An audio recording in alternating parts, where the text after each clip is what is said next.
Water parks are built on a promise: sun, soaked, joy, laughter, the thrill of the plunge. Yet few people realize how young the water park industry truly is. It rose rapidly in the late 20th century, at a time when recreational engineering was racing far ahead of consistent safety standards. Designers pushed boundaries with looping slides, deeper wave pools, and faster flumes, often driven not by caution, but by competition. Parks wanted to be bigger, bolder, and more spectacular. Families arrived expecting carefree fun, unaware that many attractions had been created in an era when regulations were patchwork and oversight was minimal. Behind the brightly painted surfaces lay systems that were sometimes experimental, untested, or simply misunderstood.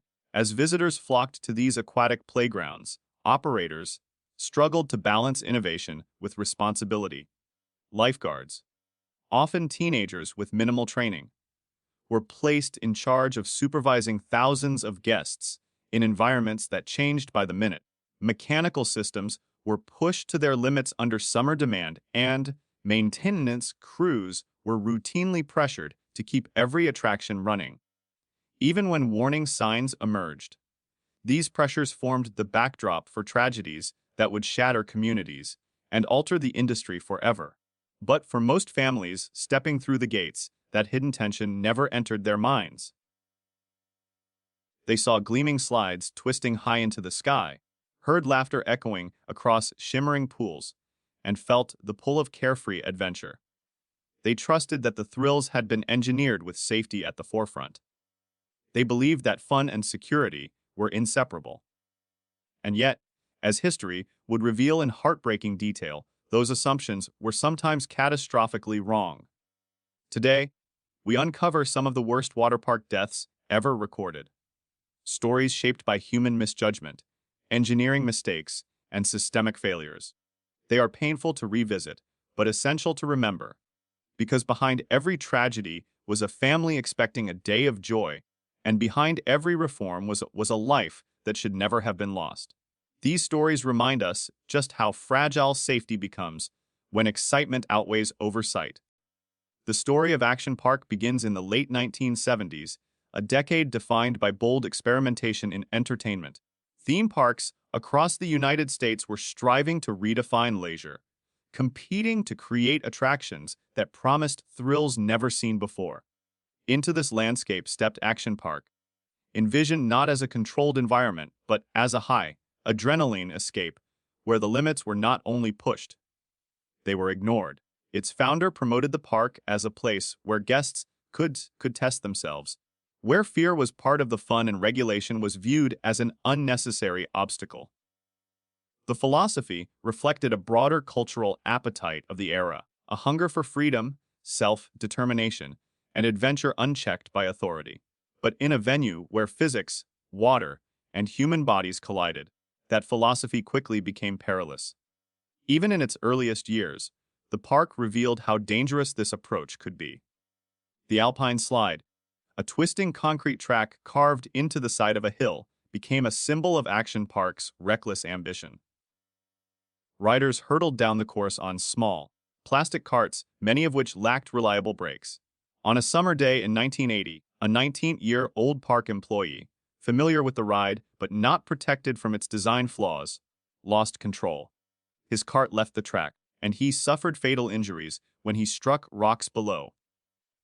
It was a tragedy that should have triggered reform, but Action Park continued to operate much as it had before, and more lives would be lost in the years that followed. As crowds swelled during the peak of the 1980s, the park's hazards multiplied. Visitors encountered wave pools with currents powerful enough to overwhelm even strong swimmers, unmonitored slides where collisions were common, and water rides built with experimentation rather than engineering discipline. Lifeguards were often understaffed, under-trained, or overwhelmed. Some stood watch over hundreds of guests at once. Medical personnel from nearby hospitals recall summer nights where ambulances lined up outside emergency rooms, unloading a steady stream of injuries, broken bones, head trauma, severe abrasions, and in heartbreaking cases, victims beyond saving. Their testimonies, remembered decades later, speak to both exhaustion and disbelief at the volume and severity of cases originating from one place. Former visitors describe Action Park with a strange mixture of nostalgia and dread. Many admit that the atmosphere felt exhilarating precisely because it felt unsafe. The chaos was part of the identity. No one told you to slow down. No one checked if you were strong enough to swim in turbulent water. No one stopped a teenager from attempting a ride clearly beyond their ability. The lack of oversight created a culture where courage was celebrated and caution was quietly mocked. Yet beneath the bravado, there were moments of terror. The screams of riders losing control, the frantic splashes of distressed swimmers, the moments where fun teetered instantly into catastrophe. The legacy of Action Park is carved not only into pop culture, but into the policies that followed. Its long record of injuries and fatalities eventually contributed to calls for stricter state regulations on amusement rides, better oversight of water attractions, and clearer safety standards for parks nationwide. While the park itself would reinvent, close, and reopen under new identities, the stories of those who were hurt or lost remain a somber reminder of what happens when entertainment evolves faster than responsibility.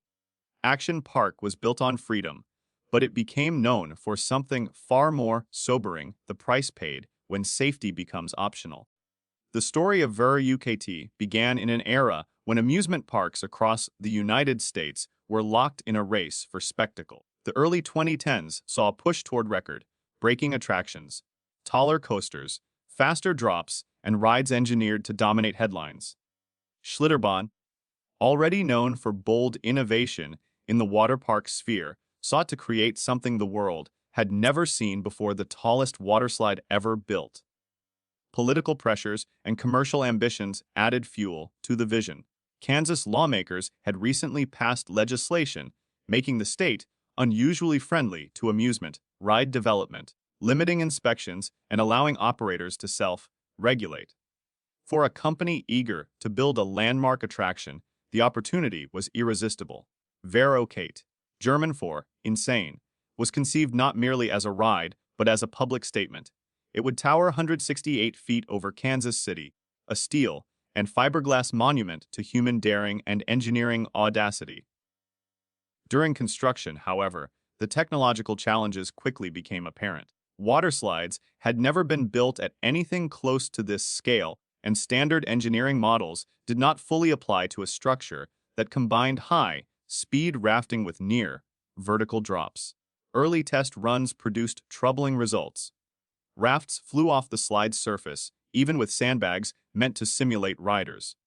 The netting and metal hoops installed above the slide, a safety measure that, in hindsight, introduced new hazards, were added after these initial trials showed how easily a raft could lift.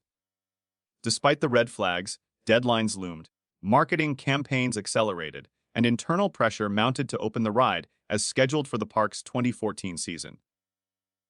The ride debuted to media fanfare, its towering silhouette broadcast proudly as proof of American engineering ambition.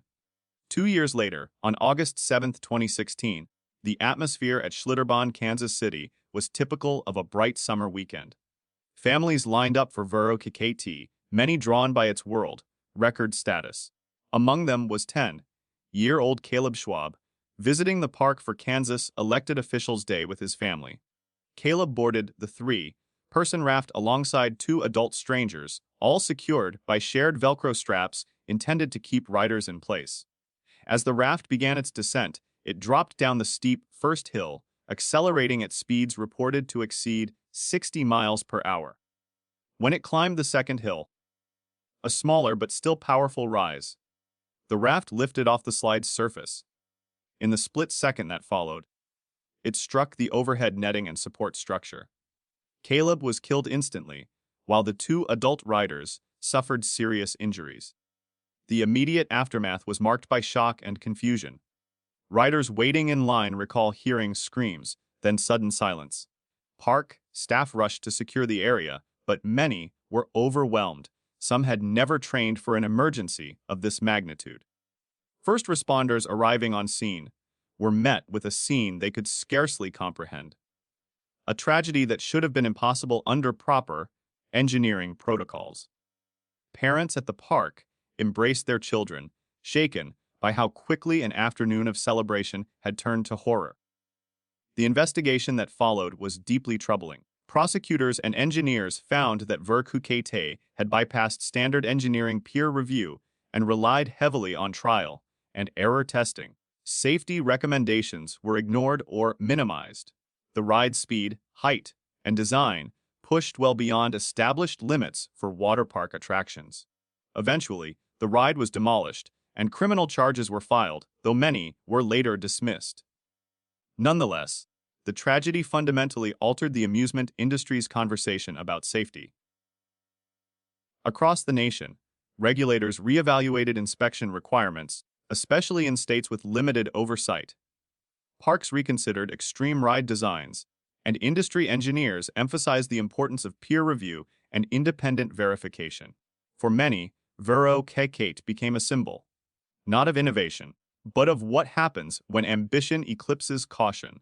And for the Schwab family, supported by a grieving public, a memorial was established to honor Caleb's life and ensure that his story would lead to safer standards for every child who walks into a water park, hoping for nothing more than a day of joy. The rise of large-scale wave pools in the late 1970s and early 1980s reflected a growing ambition within the amusement industry to simulate natural environments at artificial scales. Parks wanted attractions that felt bigger, bolder, and more immersive than anything guests could experience at a public beach or community pool.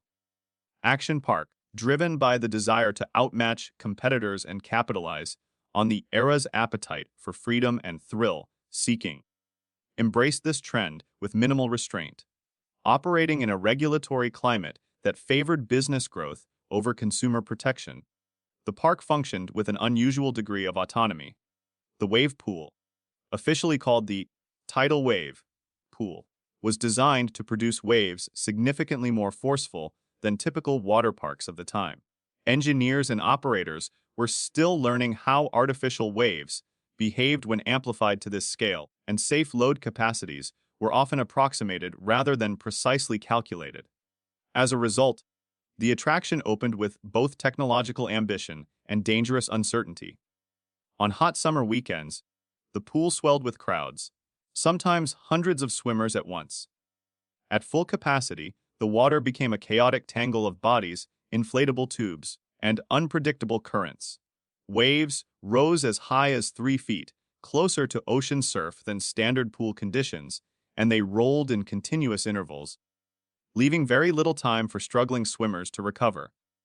Many guests, unfamiliar with strong currents, were unprepared for the physical strain required to stay afloat.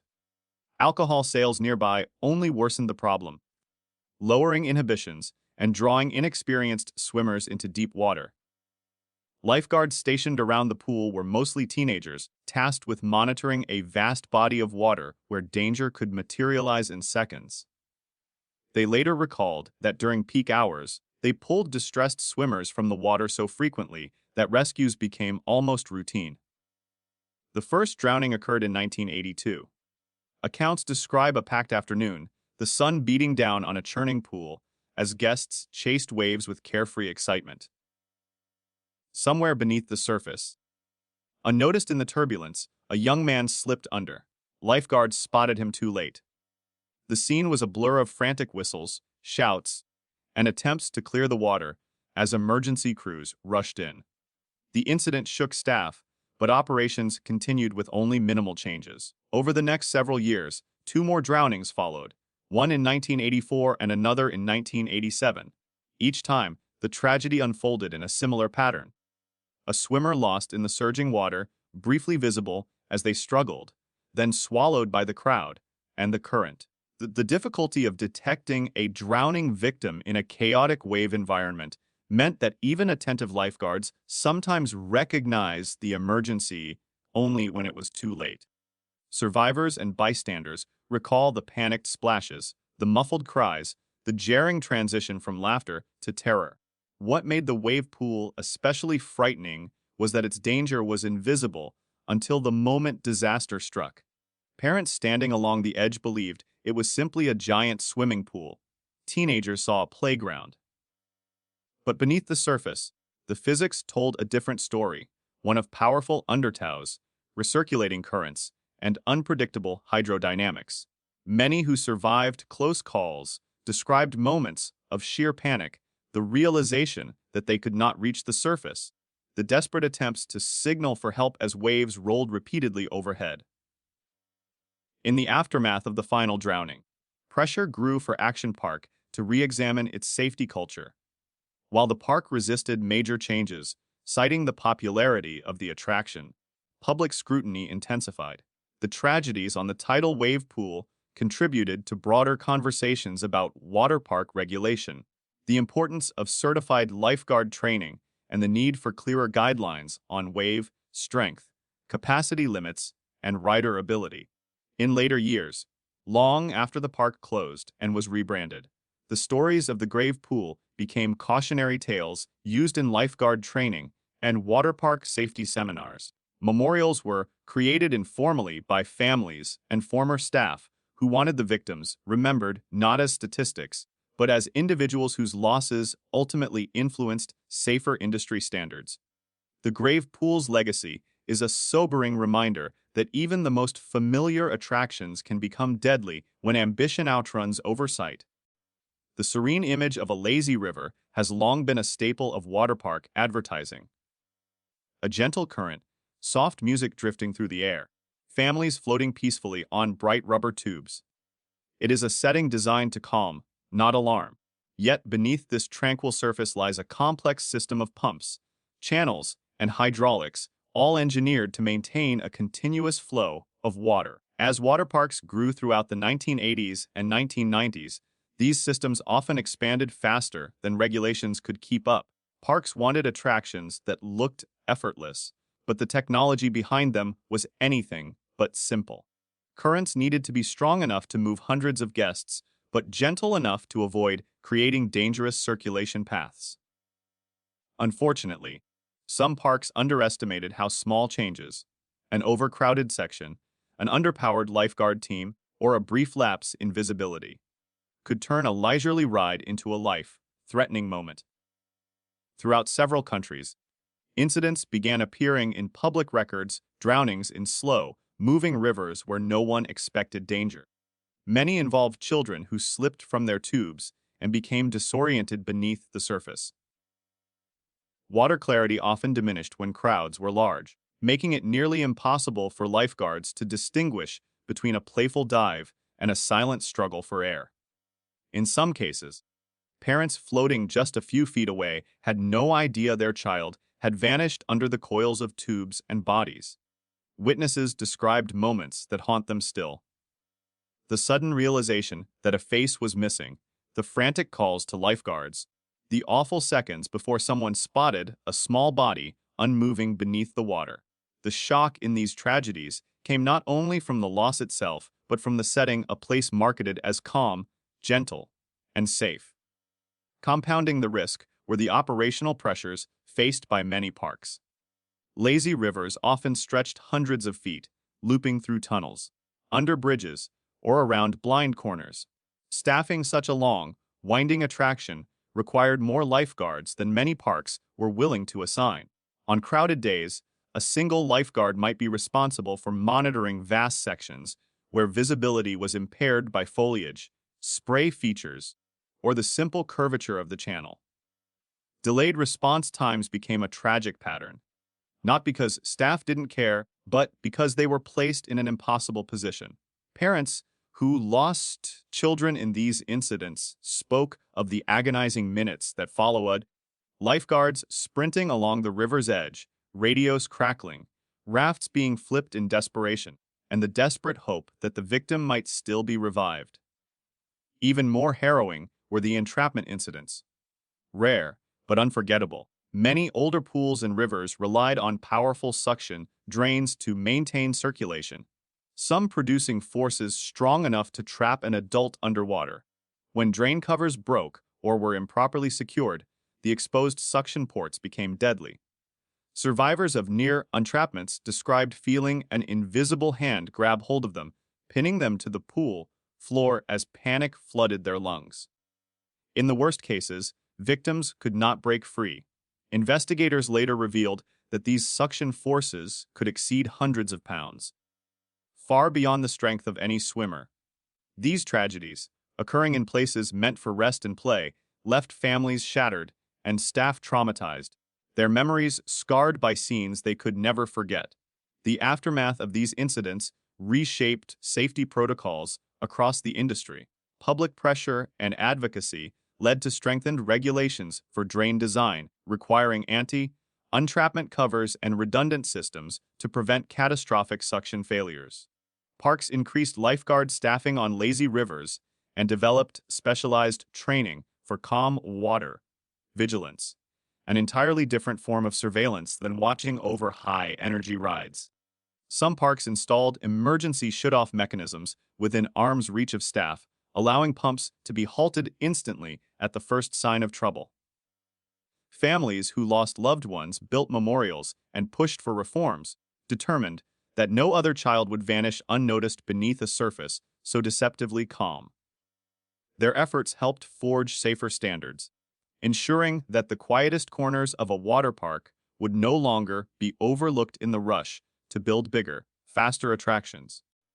In the quiet moments after a water park closes, the echoes of laughter fading, the pools settling into stillness, it becomes easier to understand the weight of what these tragedies represent.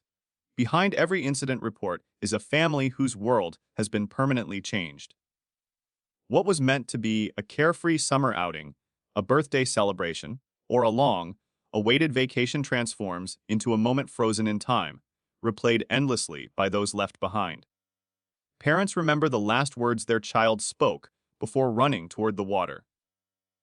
Friends recall the plans they made for later that day, never imagining those plans would remain forever unfulfilled.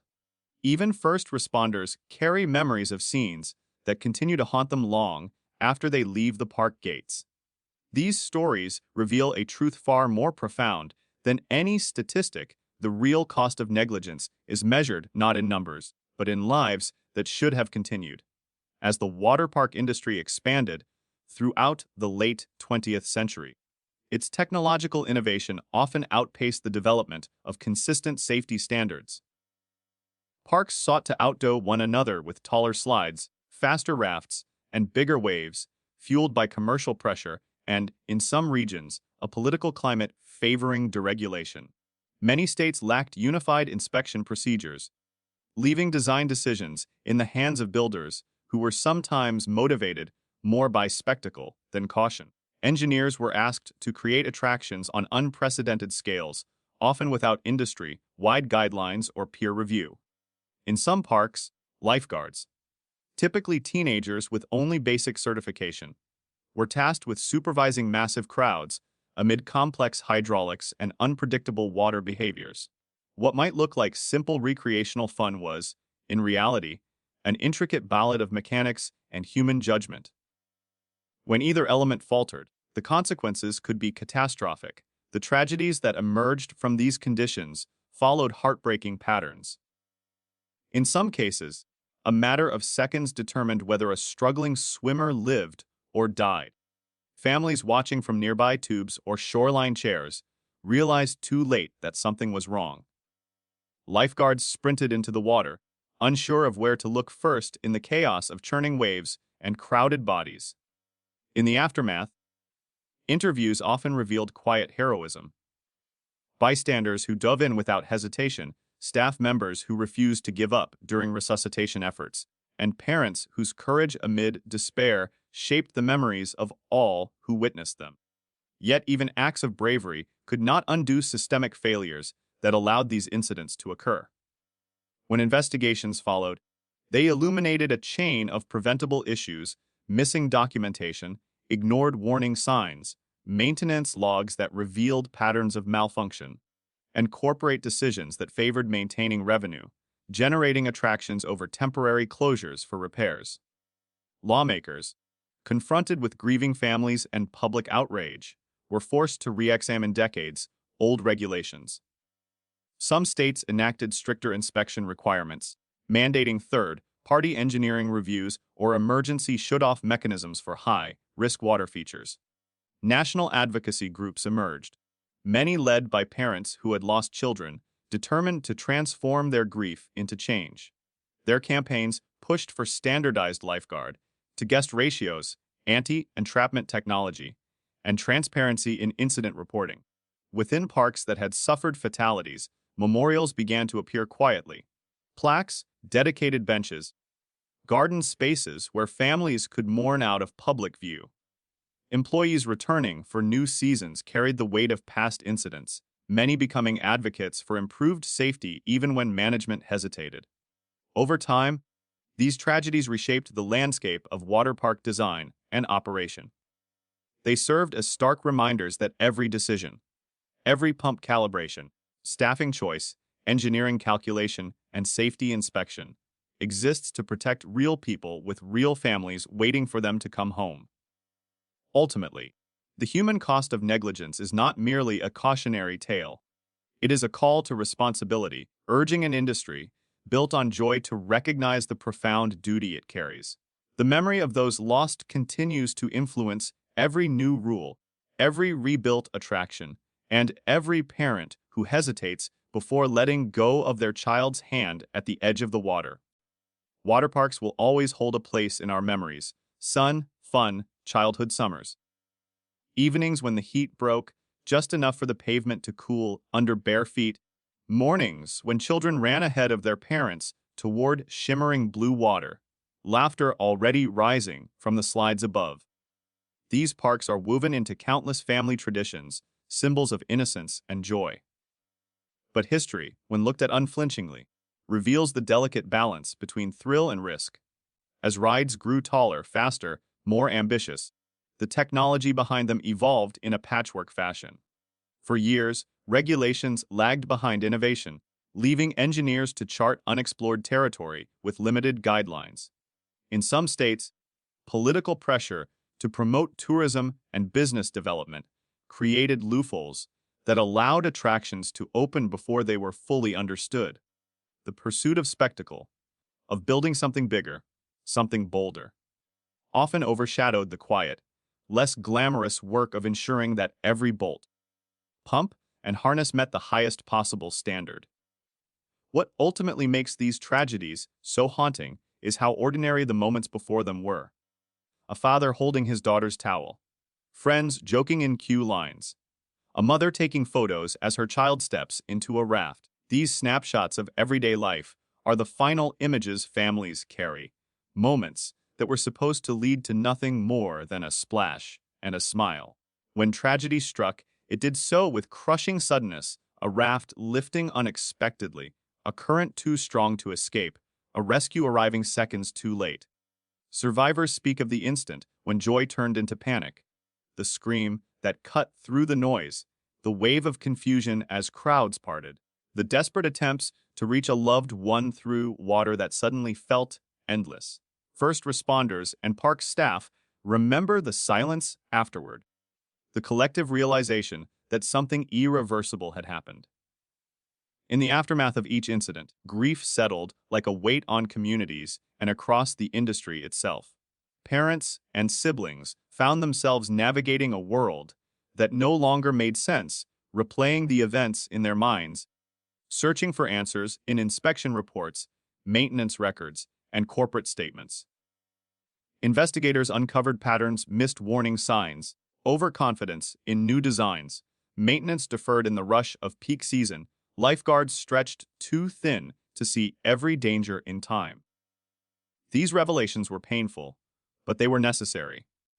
They led to the strengthening of safety laws, the enforcement of engineering standards, and the recognition that amusement should never rely on optimism alone. Some parks built memorials, quiet corners with benches or plaques, where families could sit and honor the names of those lost. Advocacy groups emerged, created by parents determined to transform personal tragedy into protection for others. Through their efforts, drain covers were redesigned, inspection protocols rewritten, and emergency preparedness elevated to a new priority. Lifeguard training became more rigorous. Ride designs became more transparent and subject to broader review. Their work stands as a testament to love, resilience, and a refusal to let negligence define the future.